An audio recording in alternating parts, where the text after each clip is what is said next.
নমস্কার, আমাদের চ্যানেলে আপনাদের সকলকে স্বাগত জানাই। আজকে আমরা বানাচ্ছি ভাজা পিঠে।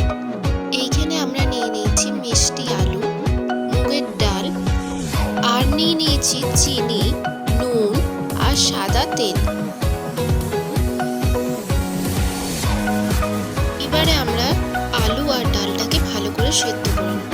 প্রেসার কুকারে দিয়ে দিয়েছি আলু, ডালটাকে ভালো করে ধুয়ে দিতে হবে। তার সঙ্গে দিয়ে দিয়েছি জল আর সামান্য পরিমাণে নুন। দেখুন আমাদের ডাল আর আলু খুব ভালো মতন সেদ্ধ হয়ে গেছে। এবারে আমরা দিয়ে দিচ্ছি সাদা তেল আর চিনিটা স্বাদ অনুযায়ী দেবেন।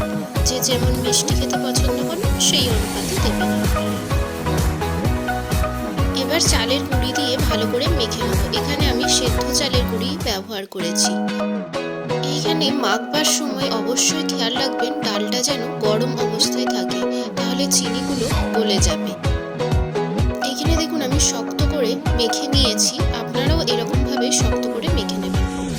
এইখানে আমি পিঠের পুরের জন্য মাখা সন্দেশের ব্যবহার করেছি। এবারে আমি ছোট ছোট ডো বানিয়ে নিয়েছি, তার মধ্যে পুর করে পিঠের আকারে শেপ দিয়ে নিচ্ছি। দেখুন হাতে করে যেভাবে শেপ দিয়ে নিচ্ছি আপনারাও এইভাবে বানিয়ে নেবেন। বাকি পিঠেগুলো আমি একইভাবে বানিয়ে নিচ্ছি, আপনারা চাইলে আরেকবার দেখে নিতে পারেন।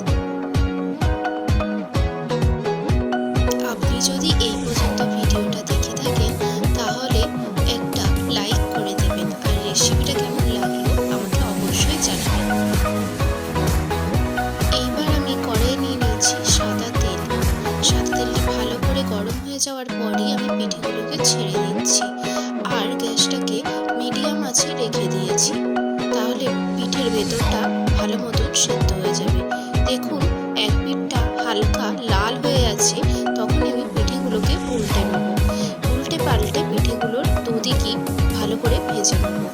ভালো করে এরকম লাল রঙের হয়ে গেলে আমি ভেজে পিঠেগুলোকে তুলে নেব।